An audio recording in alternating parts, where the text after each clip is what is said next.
This morning we want to talk about creativity. Creativity. You could see what they have made with what God himself had made. They just turned it around. And in turning it around, they created things that just make you smile. Look at the person where you say you are creative.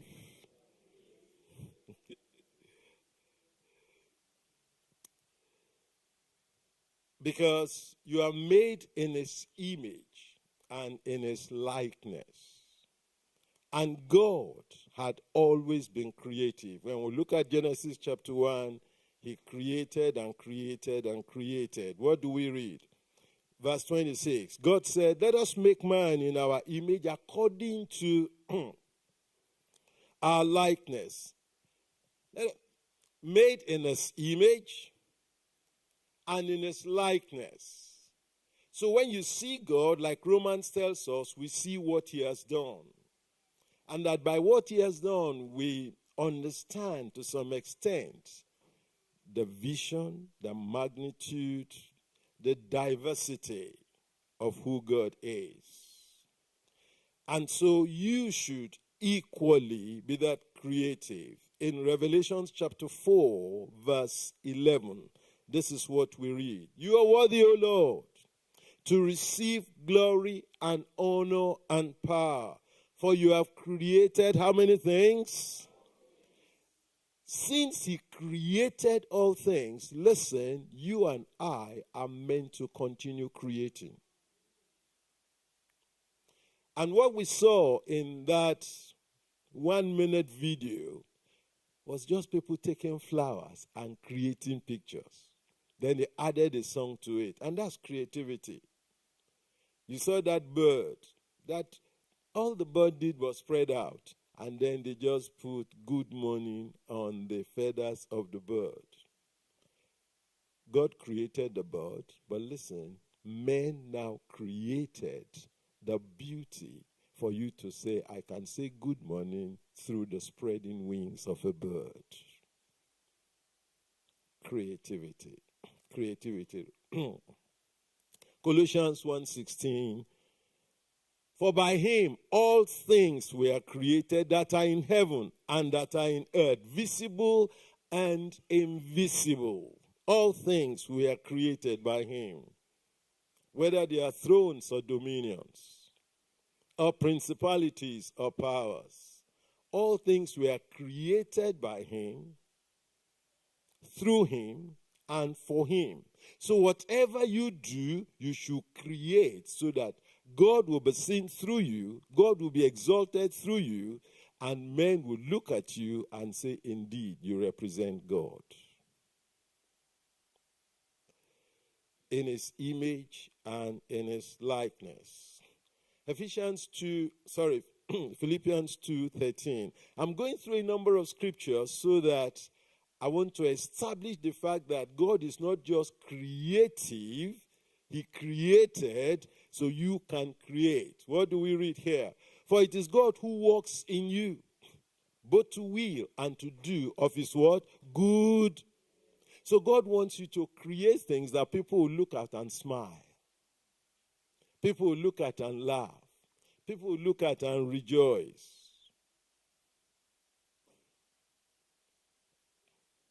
Ephesians 2:10.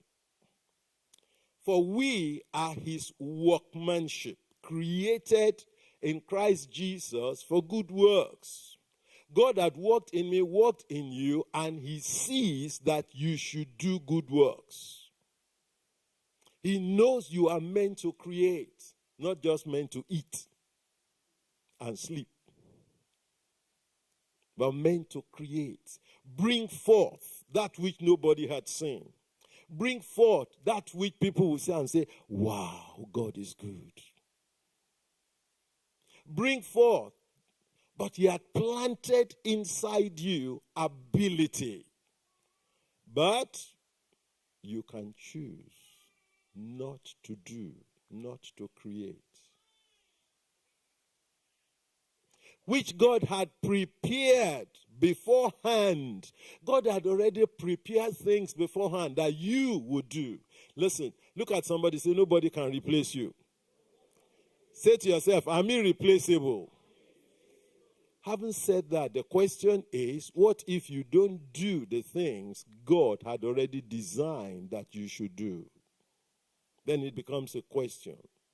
It becomes an issue. Psalm 139, verse 14. I praise you, for I am fearfully and wonderfully made. Marvelous are your works. So I should do marvelous works, because he created me marvelously, so I should do marvelous works. How many of you have seen some things and you just shook your head? For instance, the first time they did London Eye, in Waterloo, you say, so somebody can go in the air, and some people started getting married there. London Eye. Listen, God didn't create it, man did.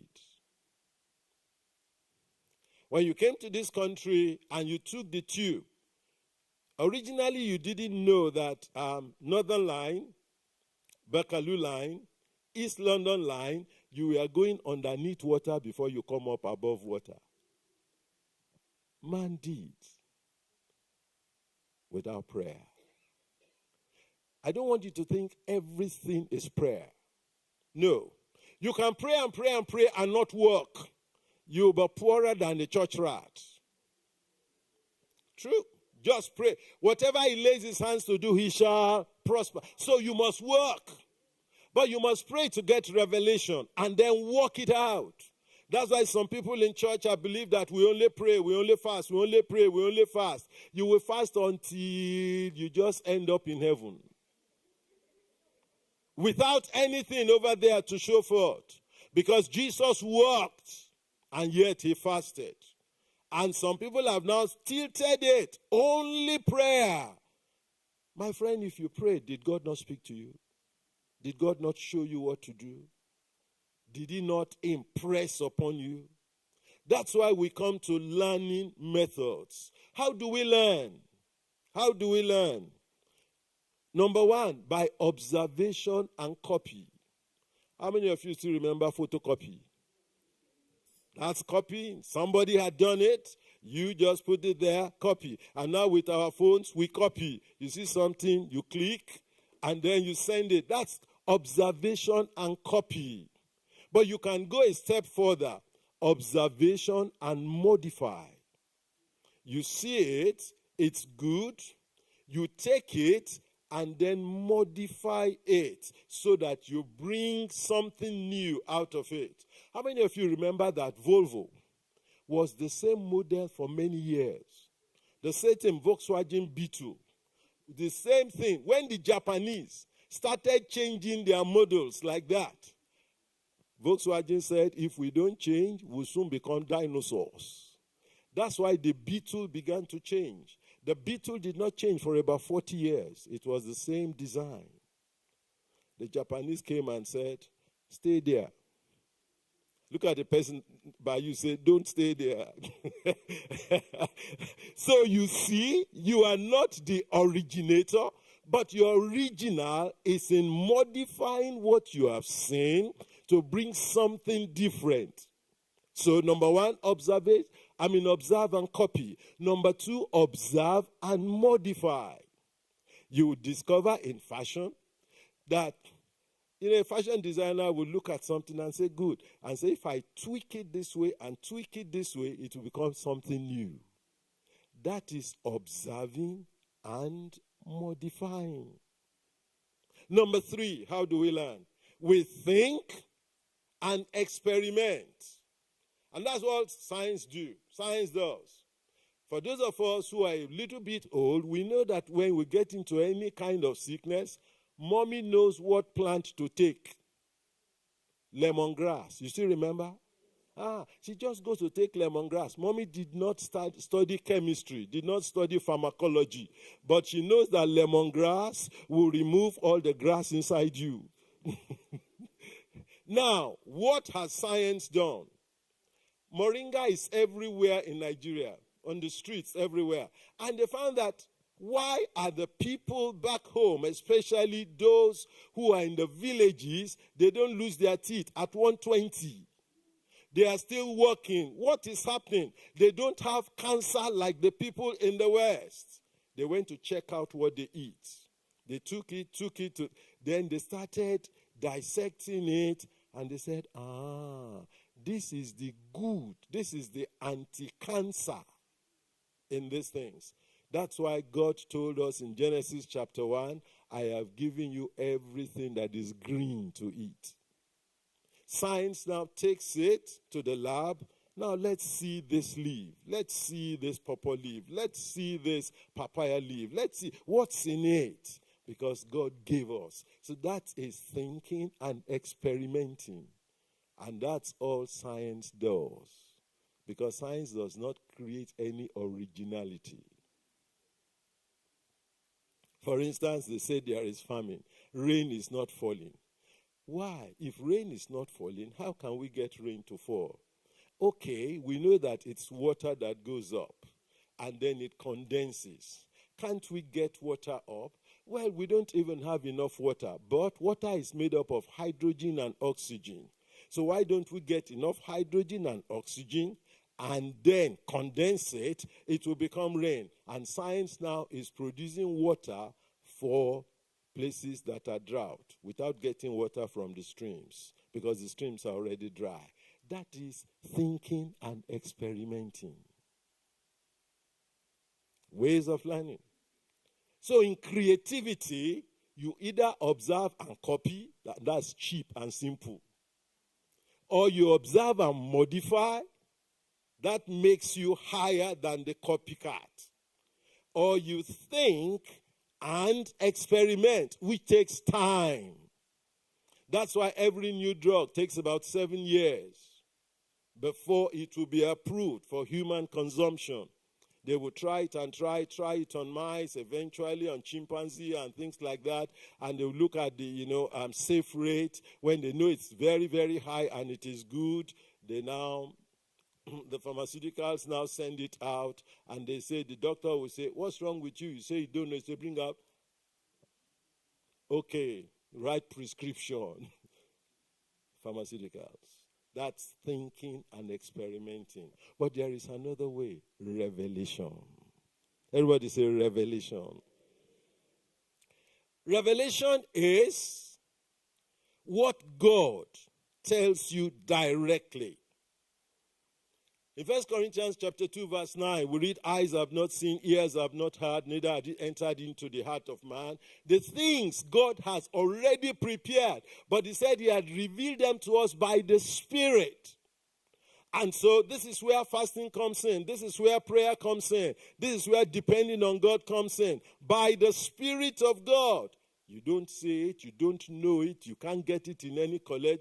God just downloads it to you, possibly in a dream, possibly in a vision, and you then know you've got it from God. And you then go and act it out. For instance, I knew when I was in college, there was this young man, he was a fine Christian, he did fine art. And he would just, in the morning, he would say, pray, come. I said, what is it? He said, Jesus came again to me. I said, I said, Jesus, where are you now? Why are you coming to this man? You are not coming to me. Because he was a young convert. He didn't know scriptures. So Jesus will come to him in his bedroom. They will sit down and talk. And sometimes he will say, where is it? Jesus will say, open to Mark. Jesus will tell him where to open. He was a young convert. He didn't know Bible. But once he said, oh, let me tell you what I saw. I saw an engine. And I'm doing engineering. He is doing fine art. He said, I saw an engine. I said, can you remember the picture? You need to write it down, since he's a fine artist, he could do graphics, draw it and let's take it. Then I can look at it and say, what kind is it? Piston? Is it combustion engine? Does it need catalyzer? I can then do engineering, but he got it by revelation. That is God telling you this is good for humanity. God telling you this is good for humanity. So those are learning methods. Are you getting something today? Because at the end of the day, you must be creative. You are created to create. Don't die with the gifts of God inside your life. He is going to ask you over there. And he has already designed things you must do. And angels are waiting to celebrate you as you do them. Because God cannot fail and you choose not to fail, you will soon become creative. From learning methods, let's see now, how do we design? How do we design? Number one, by intuition. It just comes on you. You just know. That's intuition. Number two, by passion. Something you love to do. Like some people love to cook. Don't look at anybody. Just look at me. They just love to. Do you know some housewives don't love to cook? Do you know some husbands, they love to cook? Whatever you love to do, passion. You are passionate about it. Others don't bother. They don't think, but that's what you are passionate about. For instance, when rap first came, I was saying, I don't understand what they are taking. But do you know that that's all Israel rapped? Because Israel, in using the Psalms, it was rapping. They didn't read the Psalms the way we read the Psalms. So, passion, what is inside you that you love to do. Others may not love to do it. It doesn't bother you. But you just love it. You just love it. For instance, chatting with somebody. He said, during school hours, we get out of school, it is break. People are playing football. He said, I'm with my book. He said, I never played football. I never did sports. They would, it is break time. They are jumping around. He said, it is book, book, book. Even in primary school, secondary school. No wonder he's a writer. He could just write. He could turn anything into this. Look at those. Last week we were told about painting. Sometimes you just see a board. And by the time he spends 3 hours, you then see the picture of what he is doing. But 3 hours standing and just doing things. And he will take the brush, and he has sometimes 8 different colors. And he would be changing the colors, and you'll be saying, what waste of time. But that's because you don't have money. Have you heard that one painting costs $6 million? Look at the person by you, say, do you have $6 million? But it's one painting. One painting. But that's his passion. He can spend 8 hours there, and that's it. That's what God has given him. Some of us, if we're asked to paint a cow, in fact, what will come out, the way you are laughing, you understand. That's not our passion, so it's all right. It's all right. That's their creativity. That's what God gave them. That's what God gave them. Others, it's by study. By study. You go to college, especially vocational college, or, you're an artist, you go to a school of artistry. You want to do engineering, you go to a college that does engineering. You want to do medicine, you go to medical school. So it is by study. The first one is intuition. Second is passion, what you love to do. Third is study. Go to school and learn. And what you learn, you put into practice. And number 4 is by revelation. Nobody teaches you. You don't see any example anywhere. You don't have the energy for it. But God just says, here. And because he says it, you will just find that after God had revealed it to you, you would then love to do it. People are going to challenge you. They are going to say, is that what you are spending your life about? But that's God's will for you. Creativity. Creativity. Have you discovered anytime you go shopping, especially food shopping, you would always see people there. That's why the markets are always having people. But you go there, buys onion, buys garlic, buys this other red pepper, and buys this, buy this. When they come together and they start preparing the stew, the quality is different. Condiments, but then they then turn it to something else. That's creativity. And you will find, listen, do you know some people won't go to KFC, they only go to McDonald's? Others will not go to McDonald's, they only go to KFC. And let me tell you, both of them are prospering. You will prosper. The important thing is know what you are created for and put your all inside it. Don't be somebody that heaven cannot recognize, because what God has put in you, somehow you have killed. No, it's going to resurrect. How do you excel?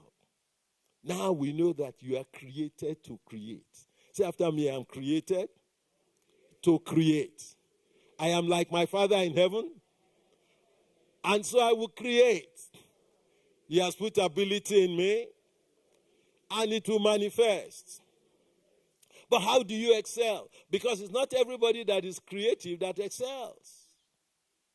How do we get to the point? People then value what you are doing. People see you and say, yes. How do you excel? Number one, discover what you are meant to create. Discover it. Number two, when you discover it, you need to develop it. Listen, it takes time. It takes time. Have you discovered that graphic artists who know how to draw, from childhood, they know how to draw? From childhood, they just know how to draw. But they still go to a school of art so that they can then be given the nuts and bolts, so that they can fine-tune, so that they can come out better. Because, listen, if you are not taught properly, especially by skilled people, you would be a mediocre. So develop it. Develop it. And when you develop it, then demonstrate it. Development is private and personal. Demonstration is now public. You now say, listen, look at what I'm doing. Look at what I'm doing. Look at what I'm doing. For instance, in worship, we have those who are using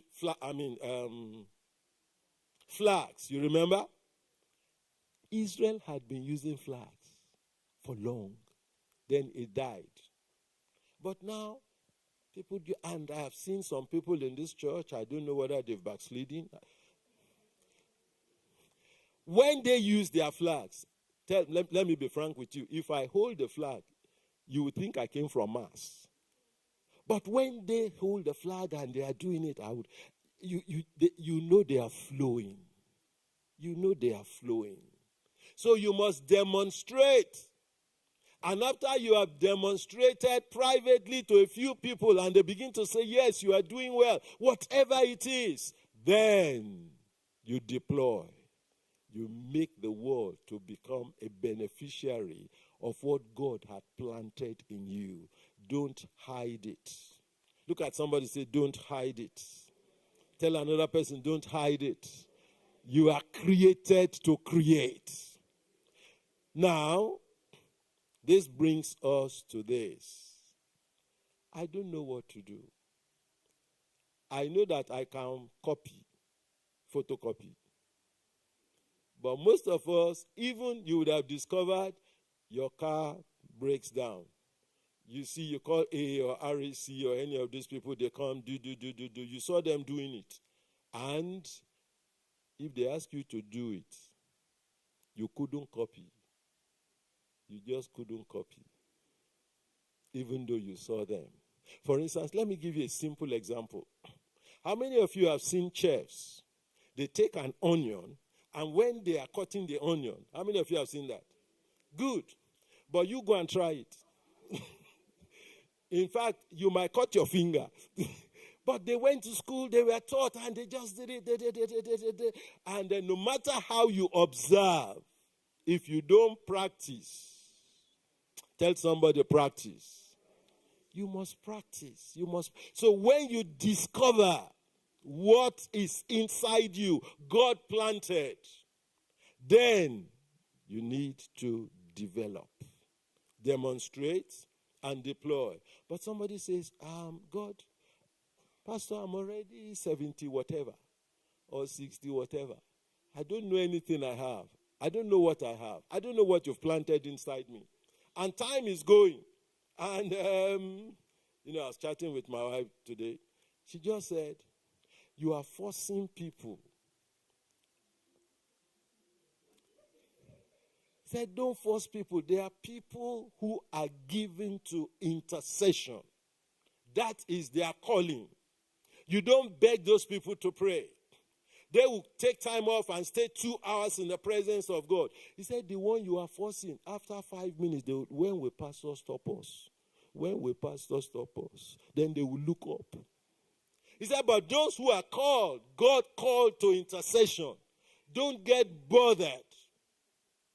For instance, you had our sister's testimony. I know she's called into intercession. That's why even at the airport, saw her husband off. Yes, you've checked in. The Spirit of God had downloaded. There is trouble. There is trouble. And I need you to stand in the gap. I need you. You are the person. You are the appointed at this hour. She didn't know somebody was going to die. Now she then said, since we have checked up, you can go in immigration and custom. And she went, saw the guy. And she was praying. She was praying. Yes, if you are not given to intercession, he won't even talk to you. God will. So when God doesn't talk to you about the need of some people, it's an evidence your compassion level is very low. Or number two, he has not given you the ability to walk in that sphere. You have ability to walk in another sphere. But know your own. What if you say, I don't know your own? That's why we should fast. That's why we should fast. And we fast for 4 reasons. Number 1, to find out what God has hidden, and yet it is for you. Proverbs chapter 25, verse 2 says, it's the glory of God to conceal, hide a thing, but it's the glory of man to search it out. To search it out. Listen, it's only babies that we spoon feed. When you become an adult, you are not spoon-fed. You've got to go to the kitchen. You've got to set the table. You've got to take. You've got to eat. Put the thing in your mouth. His babies will put everything in their mouth. And some of us are Christians, but we want to be like babies. And if you are not going to fast for God to talk to you, he will leave you where you are. Listen, when you get to heaven, he would say you are not responsible. It's the glory of God to hide it. But it's the glory of a man to say, God, what do you have for me? You have created me to create. You've planted some things. I don't know it. I am searching. Pursue God until you find it. 1 Corinthians chapter 2 verse 10 says, even though eyes have not seen, ears have not heard, neither had it entered into the heart of man, but God by his Spirit is only the person who is alive in the Spirit that will receive from the Spirit of God. When you are alive in the Spirit, then you will receive from the Spirit of God. God had revealed them to us by his Spirit. God will reveal them to you by his Spirit if he didn't want you to have it. But he does. So, we must fast. Number 2, when you've got the knowledge, he has told you this is your area of calling, this is your mission on earth. This is his will for you. You then pray for ability. And that's why Isaiah chapter 40, verse 31, it says the young men would faint. But they that wait upon the Lord shall do what? Renew their strength. Renew. When you go to work and you have served your boss, you've served the government, you've served your employee, your employer, your strength depletes, but you need to come to that place where it is renewed. That's why you must fast, so that you can renew your strength. So you fast, number 1, for knowledge. Number 2, for ability. Number 3, you fast for capacity. You may have ability, but you don't have capacity. The disciples knew how to cast out devils. They didn't have the capacity to cast out the devils. And Jesus said, this kind only goes by fasting. So you need not just knowledge, not just ability. You need capacity. You know what to do, but you have what it takes to do it. Not to sleep and sleep and sleep. And eat and eat and eat. And say, I've tried, and you gave up. When God knows that you are more than a conqueror. Or you only quote that, I'm more than a conqueror, but we can't see it evidence in your works. That means you lack capacity. And you go to God for capacity by fasting. Number 4, then fulfillment. Why do you fast? Fulfillment. It's God that works in you. You allow him to work. In the place of fasting, you've got knowledge. Number 2, you've got ability. Number 3, you've got capacity. And now, the enablement. And he brings to you what he wants you to do. And you find that you are fulfilled. The joy of the Lord becomes your strength. And you are happy when you are doing what he called you to do. God is happy, you are happy, and the people around, sometimes 800 miles away, benefit from what God had called you to do, and that you've cooperated with God, and that you are doing. So he becomes your strength. I just want to give you a breakdown. Let's look at marriage.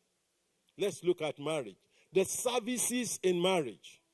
Many services. Number 1, there is the fashion designer. You know, everybody wants to get married. They want to get into a particular shape, figure 8. And depending, especially women are very different from men. And you go there, the fashion designer is number 1. But you see, the fashion designer is there. All she does is fashion designing for married people. Number 2, then you go to the event planner. The event planner will say, okay, where do you want this? When do you want this? And say, what are the series? The event planner. Number 3, you then go to the decorator. You know, the person that decorates the hall is a different thing, different person from the person that decorates the face. They are different. They are different. Somebody came to church this morning. I looked, I saw that there had been decoration in the face. Look at the person by you. Did you see decoration? Number 4, then you think of the caterer. Then the caterer is the one that says, okay, here am I different? And, you know, I remember the last person who came to church. I said, why are you in a hurry to go? He said, oh, pastor, you know, we have got to do tasting. So he was going to the caterer's place to taste. That's another service. And let me tell you, all these people stand on their own. This is their service providers. We then go, never forget the photographer. Because after marriage, when he gives you the bill, if you didn't prepare well, Peter, did you sneeze just now? No. And the photographer is good. He must know when to click. He might say smile. He might say, you know, the last marriage, I think the last marriage I went to, the photographer came with a step ladder. And you have to say this way. He climbed the step ladder. And I said, I didn't know photographers carry step ladder. He knows his job. Look at the person by you, say, know your job. I mean, he had a step ladder, he climbed, and he made sure he did not fall. He told his assistant, hold it very well so that it's not clicking and he falls down. Then we had the videographer. Different. Then we have the musician. You must get the musician. What kind of music do you want? Then you have the master of ceremony. And I find people advertising now. I am on an app that people advertise. If you want your something to jump and you want it to key and you want it to cue, this man, they put the name there, Dr. Zizo, and put the number there.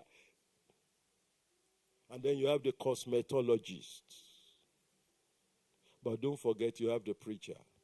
So you can see one marriage, and yet we have more than 10 different services. And they don't quarrel with one another. You know, sometimes the problem we have, we are trying to do what others are doing. No, do what God has called you to do. And shine in that area, and it will be well with you. It will be well with you. It will be well with you. It will be well with you. So you are creative. Don't kill your creativity. Say that with me. I am creative. I am created to create. I will not kill my creativity. Because he made you in his image. He made you in his likeness. His handiwork is on you. And we discover that when you become a child of God, as a son of God, You must serve him. Jesus was created, born of the Holy Spirit. And he knew his calling. They said, then come and judge between me and. He said, no, that's not my job. Seek for those kind of people. He did what God called him to do. And this morning, as I close, you are created to create. You will create. You will create. You will create. Because God's investment in you must shine. God must have return on investment. And I just want to say this, it is well with you. Shall we stand, please? And as I'm going to pray, just stand quickly, I'm going to pray.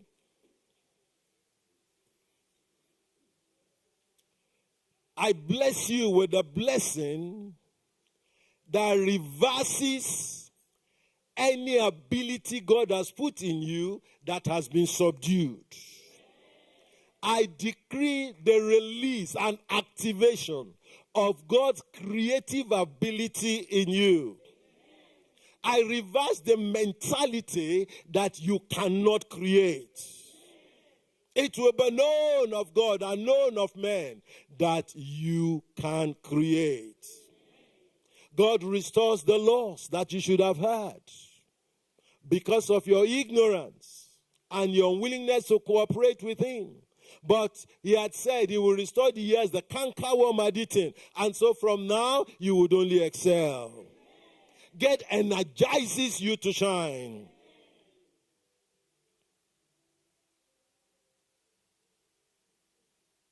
From now on, your mockers will see your creativity.